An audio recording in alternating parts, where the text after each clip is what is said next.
গোটেই অসম জুৰি যি অৰ্থনৈতিক সংকট চলি আছে, মানুহৰ যি ধৰণৰ টকা পইচাৰ অভাৱ ঘটিছে, সেই অভাৱে মানুহক সাংঘাতিক ধৰণে এটা বিপদত মুখামুখি কৰিছে। পইচা থাকিলেও আনকি এতিয়া দৈনন্দিন প্ৰয়োজনীয় বস্তু যেনে গেছ চিলিণ্ডাৰ এতিয়া বজাৰত পাবলৈ নাই। যিটো গেছ চিলিণ্ডাৰৰ মূল্য, ঘৰুৱা গেছ চিলিণ্ডাৰৰ মূল্য আজিৰ দিনটোত 962 টকা, সেই গেছ চিলিণ্ডাৰ এতিয়া মানুহে 2500 বা 3000 টকাত এটা ঘৰুৱা গেছ চিলিণ্ডাৰ ক্ৰয় কৰিবলগীয়া পৰিস্থিতি হৈছে। পেট্ৰল আৰু ডিজেলৰ যি মূল্য বৃদ্ধি হৈছে, LPG গেছ চিলিণ্ডাৰৰ যি মূল্য বৃদ্ধি হৈছে, সেই মূল্য বৃদ্ধিৰ প্ৰেক্ষাপটত আজি সমগ্ৰ ৰাজ্যজুৰি মানুহৰ হাহাকাৰ অৱস্থাৰ সৃষ্টি হৈছে। আমি আপোনালোকক যদি আজি কওঁ যে আজিৰ দিনটোত, আজি 23 তাৰিখ, আজিৰ দিনটোত 1 লিটাৰ পেট্ৰলৰ দাম 1 লিটাৰ পেট্ৰলৰ দাম 104 টকা 12 পইচা আজি গুৱাহাটীত হ'ল। 104 টকা 12 পইচা আজিৰ দিনটোত 1 লিটাৰ পেট্ৰলৰ দাম। 1 লিটাৰ ডিজেলৰ দাম আজিৰ দিনটোত 95 টকা 44 পইচা হ'ল। 95 টকা 44 পইচা হৈছে। অথচ বিজেপি চৰকাৰখনৰ মূল শ্লোগানটো আছিলে যে মেহেংগায়ে হটায়েংগে, মূল্যবৃদ্ধি ৰোধ কৰিম, এইটোৱে আছিলে বিজেপি চৰকাৰখনৰ আটাইতকৈ ডাঙৰ শ্লোগান। কেন্দ্ৰীয় চৰকাৰ, ৰাজ্য চৰকাৰ, এই দুইখন চৰকাৰ 2014 চনত নৰেন্দ্ৰ মোদীৰ চৰকাৰ আহোঁতেও সেইটো শ্লোগান আছিলে,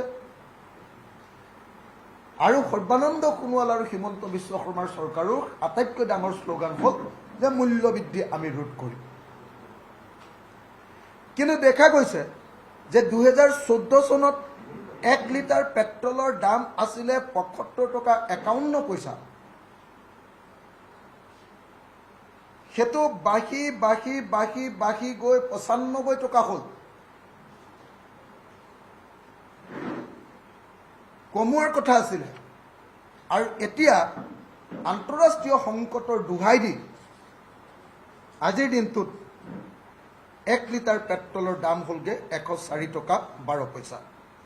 75 টকাৰ পৰা 104 টকা 12 পইচা হ'লগৈ।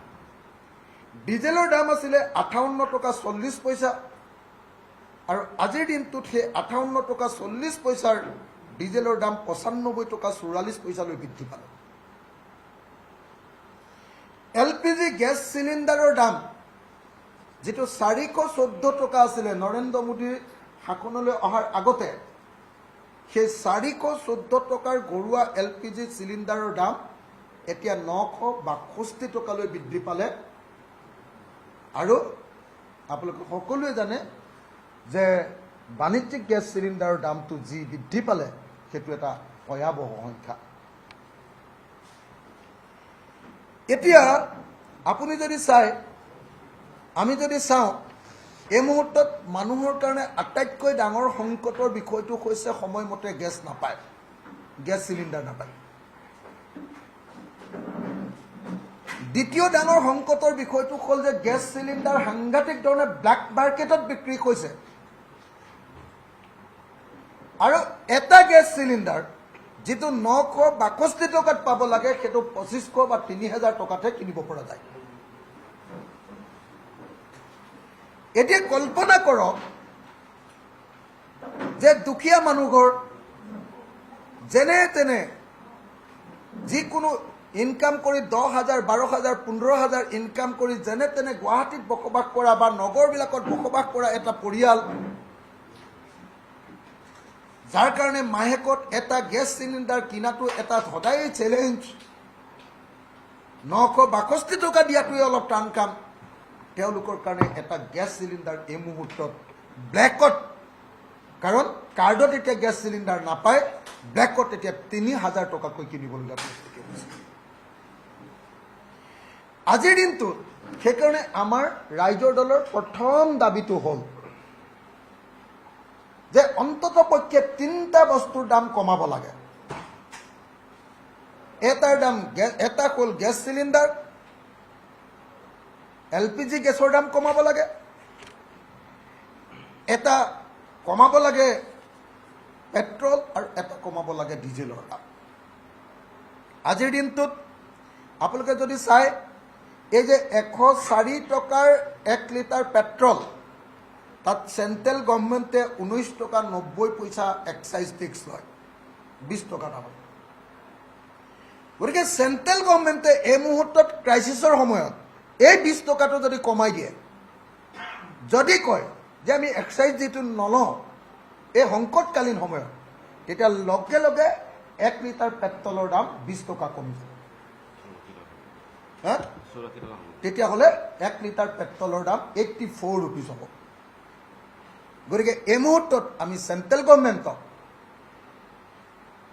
এই সংকটকালীন অৱস্থাত এক্সাইজ ডিউটি, পেট্ৰলৰ এক্সাইজ ডিউটি উঠাই ল'বৰ কাৰণে, পেট্ৰলৰ এক্সাইজ ডিউটিৰ পৰা ভাৰতবৰ্ষৰ মানুহক ৰেহাই দিবৰ কাৰণে, 19 টকা 90 পইচা ৰেহাই দিবৰ কাৰণে 1 লিটাৰ পেট্ৰলত যিটো কৰ লৈ থাকে, যিটো খাজনা লৈ থাকে, সেই 19 টকা 90 পইচা কমাই দিবৰ কাৰণে মই আহ্বান জনাইছোঁ।